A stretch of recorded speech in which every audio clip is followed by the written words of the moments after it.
गुजरात में विधानसभा चुनाव चल रहे हैं। हम इस वक्त हैं गोधरा में। जी हां, गोधरा एक ऐसी सीट है जिसको लेकर पिछले कुछ सालों से चाहे वो कांग्रेस हो या बीजेपी, दोनों राजनीति करते रहे हैं अपने अपने मतलब से। लेकिन जो 2002 में 27 फरवरी की सुबह घटित हुआ था, वो जिन लोगों ने भी किया था वो किसी भी तरीके से माफी के लायक नहीं थे। उनको सजा जरूर मिली है और सजा मिलनी भी चाहिए थी। जो सजा मिली है उससे कड़ी सजा मिलनी चाहिए थी, क्योंकि उन्होंने जो काम किया था, जिन 59 लोगों को जलाकर मारा था, वो किसी भी क्षमा के लायक नहीं थे। उनके लिए दुनिया की सबसे बड़ी सजा बहुत छोटी सजा होगी। लेकिन इन 20 सालों में क्या लोग भूल चुके हैं उस घटना को? और अब क्या चुनावी मुद्दे यहां पर हैं? क्या सही मायनों में गोधरा का वो विकास हुआ है जिसके लिए गोधरा हकदार था? क्योंकि पिछले 8 चुनाव में यहां से जो भारतीय जनता पार्टी के विधायक हैं सीके राहुल, वो विधायक भारतीय जनता पार्टी के अलावा अन्य पार्टियों से भी रहे हैं। वर्तमान में बीजेपी ने एक बार फिर से उनके ऊपर जो है वो टिकट दिया है उनको और अपना उम्मीदवार बनाया है। लोगों से पूछते हैं, भारतीय जनता पार्टी यहां पर चुनाव लड़ रही है सीके राहुल के नेतृत्व में, क्या आपको लगता है कि नया चेहरा नहीं आना चाहिए था? सीके राहुल तो कई पार्टियों में घूम के आ गए, अब भारतीय जनता पार्टी में पिछली बार लगभग 250 वोटों से वो चुनाव जीते थे। इस दफा वो 25,000 से 50,000 तक। पिछली बार क्यों कमी रह गई थी? वो कमी रहती है कभी कभी, लेकिन इस दफा जो 5 साल उन्होंने जो काम किया है गोधरा में, तो करीबन 25,000 से 50,000 वोट से वो जीतने वाले हैं। भारतीय जनता पार्टी जीतेगी, मोदी जीतेगा। क्यों 25 से 50,000 वोट से जीतेंगे? 25 और 50 में तो डबल हो गया। तो डबल से ट्रिपल होना चाहिए, लेकिन कम नहीं होगा। इस साल कम नहीं होगा। इस साल क्यों? क्या लोगों का ज्यादा विश्वास बढ़ा है? हाँ, बहुत सारा काम किया है, इसलिए उसने ये काम किया है। हाँ जी। एक बाजार में था, कॉलोनी बाजार, वहां पर केसरिया चौराहा पे जो मुस्लिम लोग थे उनका ये कहना था एक तरफा विकास हुआ है। जो वो एरिया है वहां काम नहीं हुआ, सड़क नहीं है वहां। उनका कहना है वहां पे स्वास्थ्य सेवाओं के लिए कुछ नहीं है। उनका कहना है कि वहां पानी की व्यवस्था नहीं की गई। गलत है। वहाँ आज भी रोड है, आज भी पानी मिल रहा है, पूरी तरह से मिल रहा है, और लोग गलत बोलने की उन लोगों की आदत है। इसीलिए में वहाँ रोड नहीं थे, अभी रोड है। हॉस्पिटल कांग्रेस का शासन तो 27 साल पहले था, तभी कुछ नहीं था। 27 साल में बहुत सारा रोड बन गए, हॉस्पिटल सुविधा सब वहाँ आज उपलब्ध है। और ज्यादा से ज्यादा वही लोग उनकी सुविधा का मुहैया कराते हैं। क्या आपको लगता है कि जो कुछ गोधरा में हुआ था, जिस वजह से गोधरा एक लाइमलाइट में आ चुका है, वो घटना अब यहाँ के लोग भूल गए हैं और बहुत आगे निकल चुके हैं? नहीं भूले नहीं, आज भी वो घटना याद है और वो तो याद रखेगी ही ना। उस पर राजनीति तो नहीं होगी? नहीं हो रही ना, वहाँ उसमें राजनीति कभी नहीं होती। लेकिन आपने जो अभी बताया कि एक तरफा विकास हुआ है, मैंने नहीं बताया, वहाँ के लोगों ने आपको बताया, आपने हमको बताया। मैंने आपसे पूछा। हाँ, आपने पूछा तो मैं आपको ये बता दूं कि 27 साल से भारतीय जनता पार्टी है, लेकिन इसके पहले 50 साल तक कांग्रेस ने राज किया। कांग्रेस ने राज किया तब वो एरिया में जो पूरे के पूरे वोट कांग्रेस को मिलते थे, लेकिन वहाँ नई सड़क थी, नई लाइट थी, नई बिजली थी, नई पानी था, कुछ नहीं था। लेकिन नरेंद्र मोदी जो कहते हैं सबका साथ सबका विकास। 3 बार आपने पिछले 5 सालों में 3 मुख्यमंत्री बदल दिए। क्या उनकी परफॉर्मेंस खराब है? उनके काम से आपको लगता है कि भारतीय जनता पार्टी संतुष्ट नहीं थी? आनंदीबेन को हटाया, फिर विजय रूपाणी को हटाना पड़ा, अब भूपेंद्र पटेल आ गए। अभी तो ये कहा जा रहा है कि भूपेंद्र पटेल चुनाव बाद मुख्यमंत्री बनेंगे नहीं बनेंगे, ये भी पार्टी बाद में डिसाइड करेगी। वो लोगों को नक्की भी नहीं था कि ये सीएम रहेंगे तो इसका एंटी इनकम्बेंसी होगा, पार्टी को वोट गुजरात में मिलेंगे नहीं मिलेंगे, वो सर्वे में सब बता रहा था। आप मुझे ये बताइए ना, इस चुनाव में तो आपने अपनी पिछले उम्मीदवार की जगह नई उम्मीदवार उतार दी हैं। नए उम्मीदवार क्यों उतारना पड़ गया? नए उम्मीदवार तो रखेंगे ना, कोई यंगस्टर को तो चांस मिलना चाहिए ना। सभी वो पुराने आप बड़ौदा में देखिए, 80 साल का आदमी 56 इंच की छाती का टिकट ले आया, उनको देनी पड़ी और नितिन भाई को नहीं दिया। नितिन भाई ऐसे ही बोलेंगे देख के अंदर कि भाई मैं नहीं लड़ना चाहता हूं, कागज भेजेंगे। कागज, क्या आपको लगता है कि जो अब स्थानीय मुद्दे हैं वो पूरे हो चुके हैं? सड़क, पानी, बिजली, स्वास्थ्य, शिक्षा, इन सब पे कोई अब जरूरत है काम करने की, या अभी आपको लगता है कि जो हुआ है उससे बहुत ज्यादा होना चाहिए? 27 साल से इतनी एंटी इनकम्बेंसी है कि इस बार परिवर्तन होगा, श्योर होगा और जबरदस्त होगा। जबरदस्त होगा, लेकिन आप तो आपकी पार्टी तो लड़ाई में लड़ती नजर नहीं आ रही ना। वहां पे तो आम आदमी पार्टी लड़ती नजर आ जाती है। जहां पर आपको होना, कांग्रेस को होना चाहिए, वहां आम आदमी पार्टी क्यों आती है? कांग्रेस है ही, करती ही है। अभी राहुल गांधी चलते निकले, आप लोग नहीं दिखा रहे हो। देखो राहुल गांधी जी को कौन नहीं दिखा रहा? आपकी बात हमने सुनी तो आपको भी हमारी बात तो सुननी। आप ही की तो सुनने आए हैं हम यहाँ। तो फिर ऐसी बात है ही नहीं। आप गलत मैसेज यहाँ पे मत। बिल्कुल नहीं गलत करा, मैं कह रहा हूँ आप लड़ाई में नहीं दिख रहे ना। आपको कौन लग रहा है? तो आप नहीं मालूम पड़ेगा। आप यहाँ पे आए हो, आज ही आए हो, तो आपको मालूम पड़ेगा यहाँ पे क्या चल रहा है क्या नहीं है। तो ऐसा तो नहीं मालूम पड़ता ना। सवाल पूछा, गई साल हम 258 मत से ही रह गए थे, ठीक है। तो फिर तो उन्होंने विकास किया होता तो ये जो बता रहे थे कि भाई इतनी लंबी मार्जिन होनी चाहिए, तो वो क्यों नहीं आई? 27 साल से कैसा रास्ता नहीं, 27 साल से उनका शासन है, नहीं है शासन है, तो फिर क्यों इतनी कम मार्जिन रह गई? बिल्कुल ये बात सही है। एक सवाल मेरा आप सब लोगों से है, देखिए बिल्कुल आप पर्सनल कमेंट ना करिएगा, मेरा आप सब लोगों से एक सवाल है। 27 साल से आप हैं, पिछली बार तो भारतीय जनता पार्टी जो है वो सैकड़ा नहीं लगा पाई थी, शतक लगाते लगाते नर्वस 90s पे शिकार हो गए थे। मैजिक नंबर से 7 नंबर आप ज्यादा लेके आए।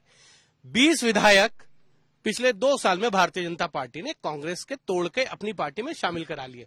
ऐसी क्या जरूरत है, जब आप इतना अच्छा शासन करते हैं, इतना अच्छी सरकार चलाते हैं, तो दूसरे लोगों को तोड़ के लाने की क्या जरूरत है आपको? भारतीय जनता पार्टी में किसी को तोड़ने, अच्छा तोड़ के नहीं लाया जाता तो कैसे लाया जाता? वो खुद आए भारतीय जनता पार्टी। बिल्कुल मैं बात मान लेता हूँ, चलो अब वो अपने आप आते हैं, विकास के लिए आते हैं।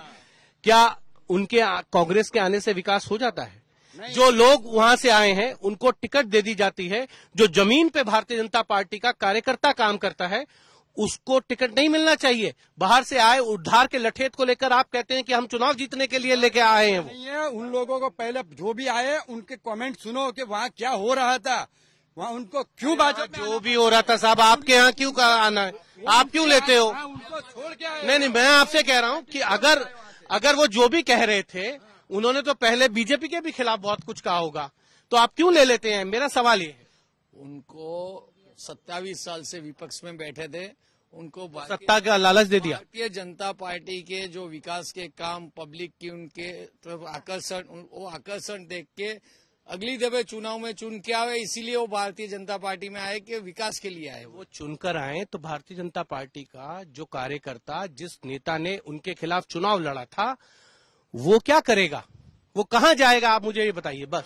हमारे भारतीय जनता पार्टी में सब कार्यकर्ता ही है, वो कार्यकर्ता की कीमत है, कोई नेता की कीमत नहीं, कार्यकर्ता ही हम कार्यकर्ता ही है, और कार्यकर्ता की कीमत ही है भारतीय जनता पार्टी में। कार्यकर्ता की कीमत है, ये कह रहे हैं कोई भी आ जाए, भारतीय जनता पार्टी का जो डाइजेस्ट सिस्टम है वो थोड़ा मजबूत है, उसमें सब कुछ हजम हो जाता है, चाहे कांग्रेस के नेता कितने भी आ जाए। कांग्रेस का नेता इसलिए नहीं आते, नहीं चले जाते हैं, पूरे चले गए। ना मैं बोलता हूँ इसके बीजेपी में नहीं क्यों जाते हैं। मैं बोलता हूँ कि बीजेपी में ज्यादा विकास की बात नहीं करता, वो उसको ये ईडी आप ऐसे इनकम टैक्स सभी को उसको डराता है, इसलिए वो जा सकता है कि हमें भी नहीं डरा। अगर आपने गलती नहीं की है तो फिर आपको कोई क्यों डराएगा? नहीं, ऐसा डराने बात नहीं है। उसको कहते हैं कि हमको डराने वाला है, ये बीजेपी डराती है, ये सरकार हमें कैसे करती है। बीजेपी ये कह रहे हैं बीजेपी डरा देती है, इसलिए कांग्रेस के नेता विधायक जो हैं छोड़कर भारतीय जनता पार्टी में चले जाते हैं। देखो, ये भारतीय जनता पार्टी की साम दाम दंड की जो नीति है, और पूरे गुजरात की भी बोल दीजिए ना, चारों साम भेद की भी, पूरे भारत में आप राजस्थान देख लो, आप मध्य प्रदेश देख लो, पंजाब, हर जगह जिस तरह से महाराष्ट्र में भी जो परिवर्तन हुआ, तो ये बात स्पष्ट है कि कैसे भी करके सत्ता में रहना है, और सत्ता में रहने के लिए कुछ भी एक्टिविटी करना पड़े तो करना। तो इसी वजह से जो कांग्रेस के लोग हैं उनको डराया जाता है और जिस परिस्थिति है। और दूसरी बात, आप गोधरा आए हैं तो मैं गोधरा को बताऊं कि क्योंकि गोधरा की बात करते हैं तो गोधरा ये कांग्रेस की जो पारंपरिक सीट है, यहाँ माइनॉरिटी के भी अब्दुल रहीम। कैसी पारंपरिक सीट रह गई सर? आप सात चुनाव हार चुके हैं यहाँ। नहीं, देखो किस तरह से 2 टाइम हमारे last 2 time C K Rahul ji वो हमारे एमएलए रहे, उसके पहले खालपा साहब थे वो 3 टर्म से रहे, और उनके पहले तो कांग्रेस की परंपरागत सीट रही। बीजेपी या जनता दल एक सवाल है, राहुल साहब जो हैं वो यहाँ पर कांग्रेस से भी रह लिए, हर पार्टी से रह लिए, जनता दल से रह लिए, बागले साहब की पार्टी से भी रहे। एक चीज का जवाब मुझे दे दीजिए आप लोग, क्यों आपको बार बार मुख्यमंत्री बदलने पड़ते हैं? क्यों कैबिनेट पूरी की पूरी बदलने पड़ जाती है?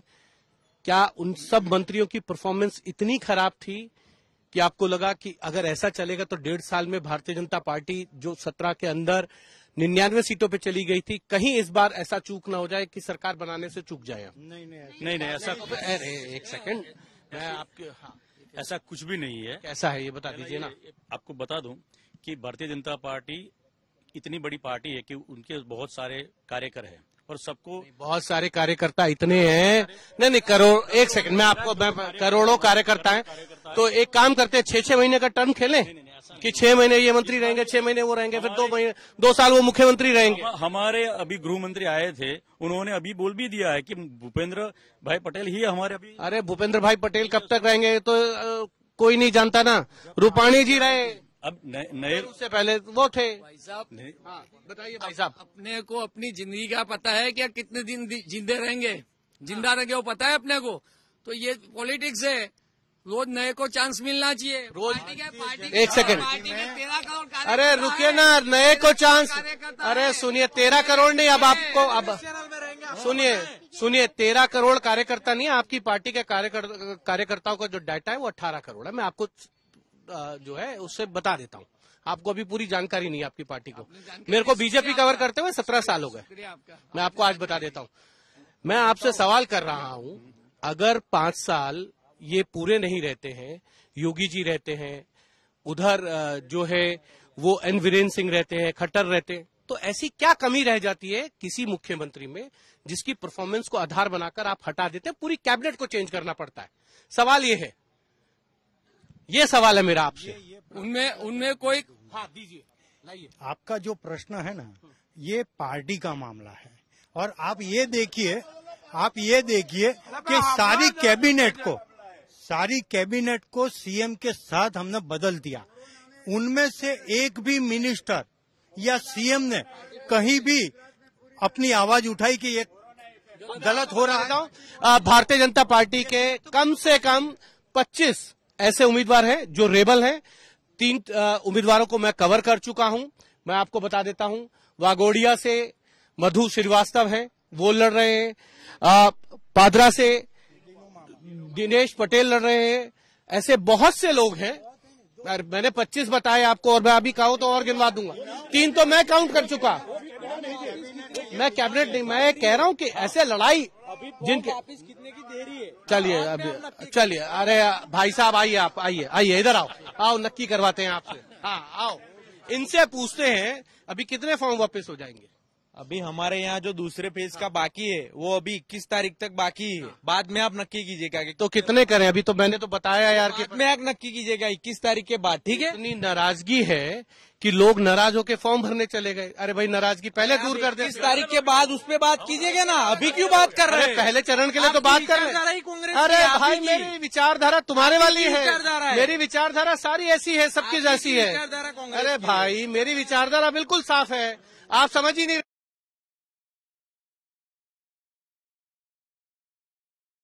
किसानों की बात कीजिए, किसानों की बात। मैं आपकी बात से सहमत हूँ। अभी 21 तारीख है, 17 तारीख का हो चुका है। मैं ये कह रहा हूँ कि इस तरीके के बदलाव जो है वो क्यों होते हैं, और क्यों कांग्रेस के साथ साथ अब आम आदमी पार्टी भी यहाँ पर है, MIM भी यहाँ पर है।